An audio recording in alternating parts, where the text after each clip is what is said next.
یہ ایک ایسے آدمی کی کہانی ہے جو موجودہ وقت میں 56 سال کا ہے اور اپنی زندگی میں مصروف ہے۔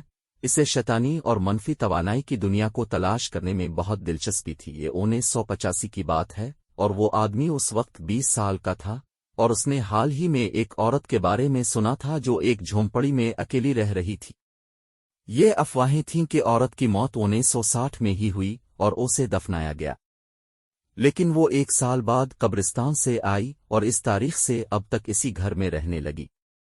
وہ کسی کو نہیں ڈرا رہی تھی بلکہ اپنی زندگی پہلے جیسی گزار رہی تھی، لیکن گھر سے کچھ خریدنے نہیں نکل رہی تھی۔ اس کے باہر جانے کی وجہ صرف یہ تھی کہ امرود کا کوئی پھل لانا جو اس کے لیے کھانا تھا۔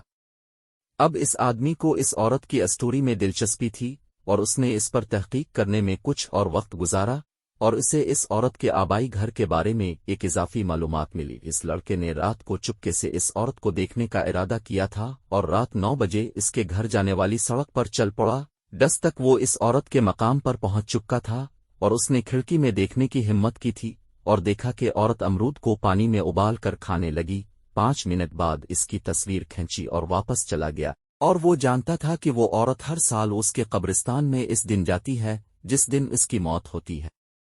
وہ اپنے ذہن میں اس سوال کی وجہ سے تڑپ رہا تھا کہ وہ مردہ عورت کو کیمرے میں کیسے قید کر سکتا ہے۔ 3 مہینے کے بعد وہ دن تھا جب وہ مر گئی تھی۔